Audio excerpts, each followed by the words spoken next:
Chicago Bulls fans, I know we had a lot to say about the front office, but Yahoo Sports came out with some metrics that put the front office of the Chicago Bulls at the bottom of the league. Is it fair? Y'all know we're going to talk about it, but you got to hear that music, baby. Cognac. Gang.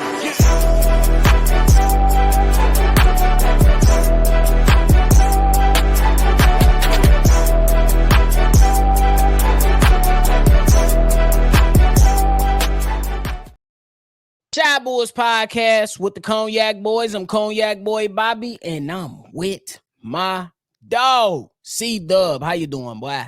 Man, I'm feeling great, man. It's Friday, man. What's up, man? Bro, but hey, if y'all like what y'all listening to today, hit the like button, subscribe to the channel, hit the notification bell, and share this with somebody that might enjoy it, man. Hey, but we come in, we know we had a lot to say about the front office. Why y'all standing pat? What y'all gonna do about the point guard position? Man, DeMar, he tweaking. Man, Vooch, he got slow feet. Man, figure it out. We don't want to keep hearing this continuity stuff. I guess Yahoo Sports picked up on our drift. So they came out. So CDubb, Yahoo Sports came out with their own metrics. They basically called it the Danny Ainge system, and they based it on draft picks, trades, and free agents. And where they ranked the Chicago Bulls out of 25 front offices is 23rd for your Chicago Bulls. Is it fair to rank the tenure of the Chicago Bulls front office so far 23rd out of 25 at the bottom?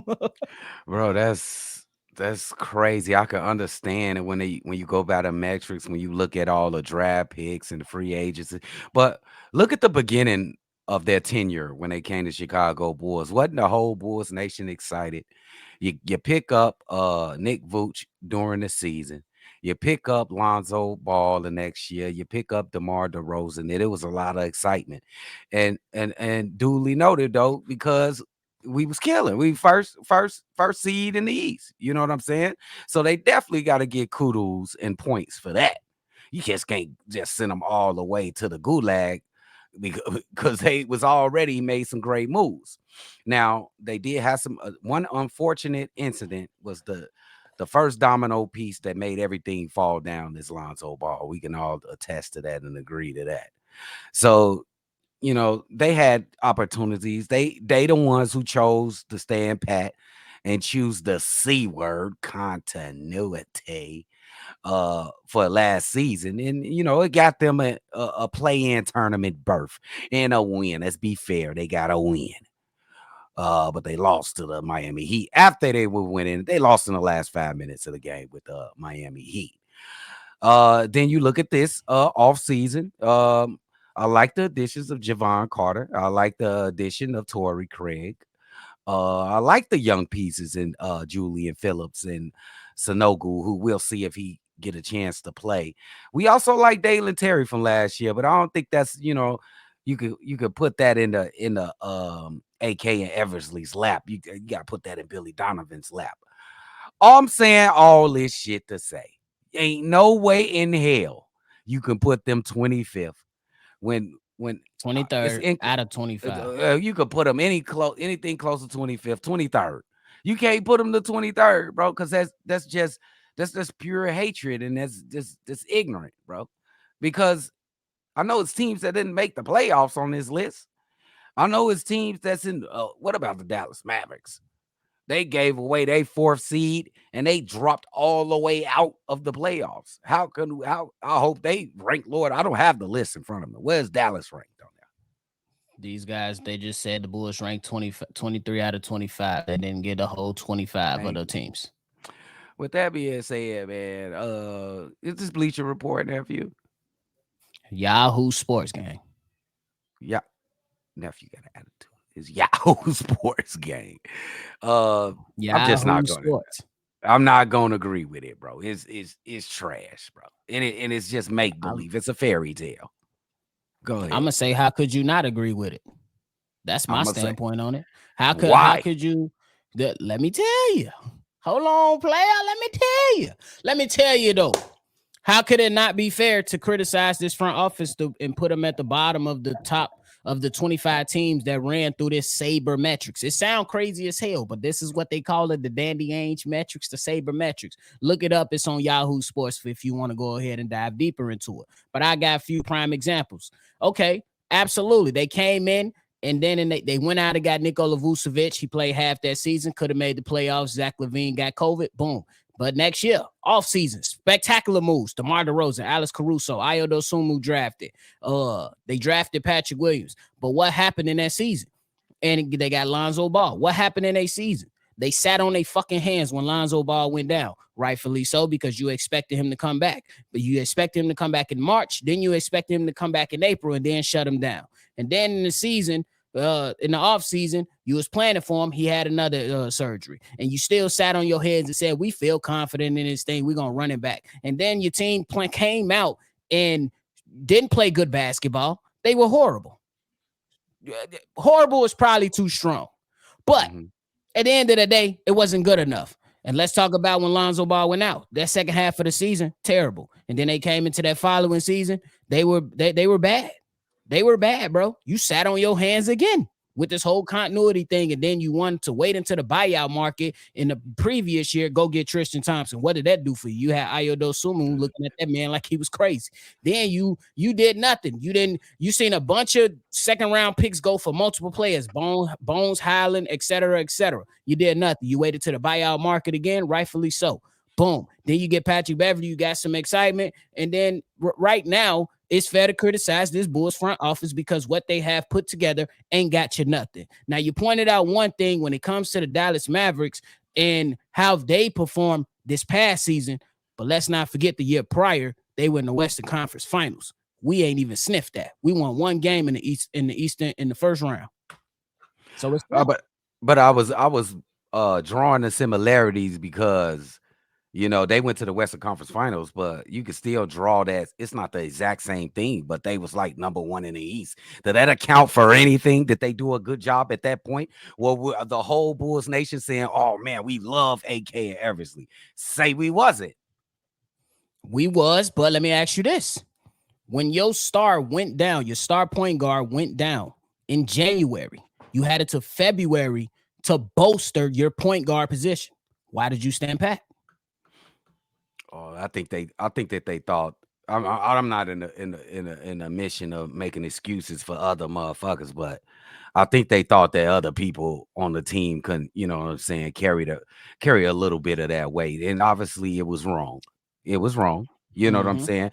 But it's not too many executives out there that's just going through their job, just making perfect decisions. No, not at all. I would never say that. No. So when you look at these things, it's like it's what they got in front of them, bro. It was like what you expect them to do. I think they did try to mend it when they brought in Patrick Beverley. Could you agree that was a good move, good decision by the front office? It was a good move, but when you agree that if you noticed that Goran Dragic was gone in December, Goran Dragic was gone early.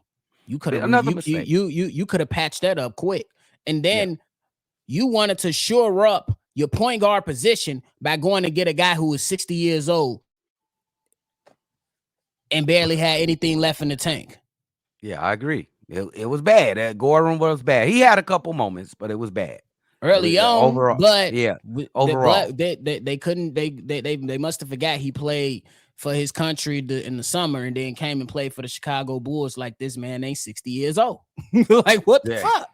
The point is that there is some good from what that's what I'm trying to say. What's the good? The point is, when you look at the totality, the results ain't translating. We can all go ahead and sit up in here and say the 35 games was spectacular. They were pretty damn good, but the end result was one playoff win. And the another thing, last point before you go ahead and chime in again, is this. The criticism is fair simply because good GMs know when to pivot. We seeing it right here in Chicago with the Bears. But that's just the point for me, though. Good GMs know when to pivot. At some point, you got to make the tough decision. I understand you're dealing with a cheap-ass owner. And Jerry Reinsdorf, can't stand him. He's trash as an owner, the worst owner in sports history, in my opinion, at least one of them.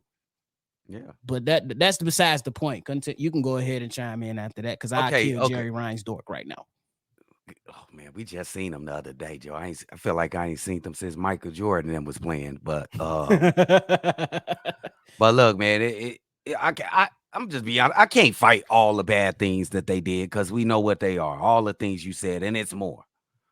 But it's something in me. Usually, when I hear something and it's correct, I'm gonna roll with it. But something feel really off when saying that they third from the last team with the worst front office, bro.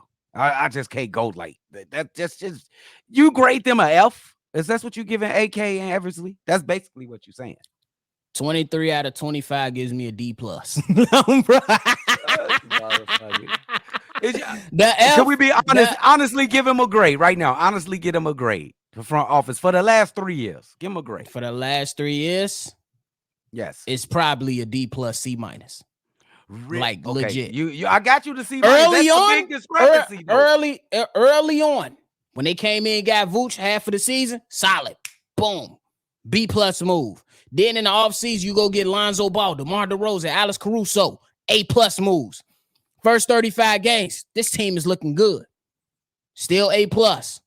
Okay, you didn't address your point guard position after the one went down. That A plus started to go to an A. Oh, y'all losing all these games in the second half, and y'all dealing with injuries. Lonzo Ball couldn't even come back. Oh, that's going to a B. Oh, y'all ain't really make no moves in the offseason. Y'all gonna stick with continuity, re-sign, keep Derrick Jones Jr., add Andre Drummond, and do et cetera, et cetera. C.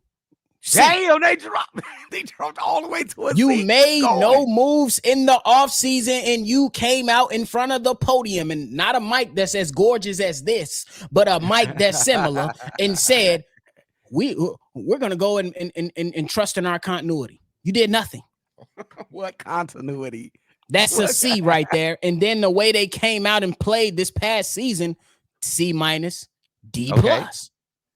Okay, I see you. That's great. That was a great ass take, man. It was a great start, and then it's just started to drop down for me, bro. It's fair to put them at the bottom right now.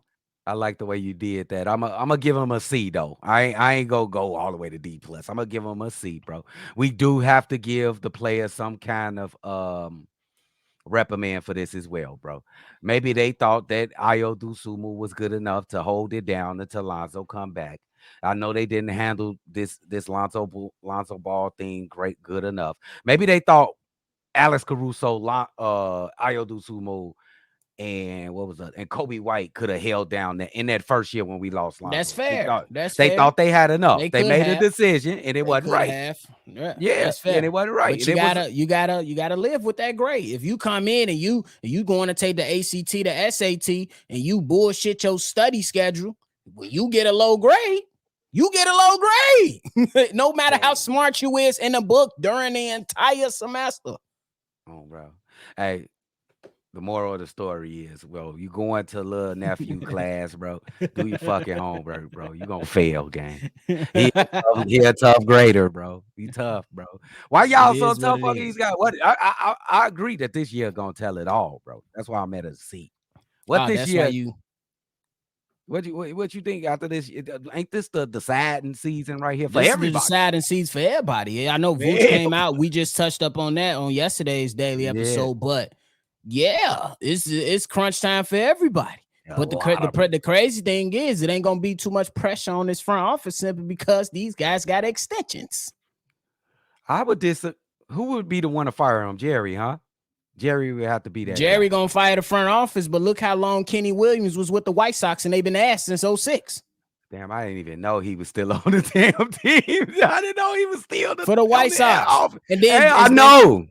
And then Jerry's Reinsdorf. Instead of going out there and finding a competent GM, you hire internally again. He did. Can we continue the cycle? Your franchises suck ass. Jerry's Reinsdorf. Come on, bruh.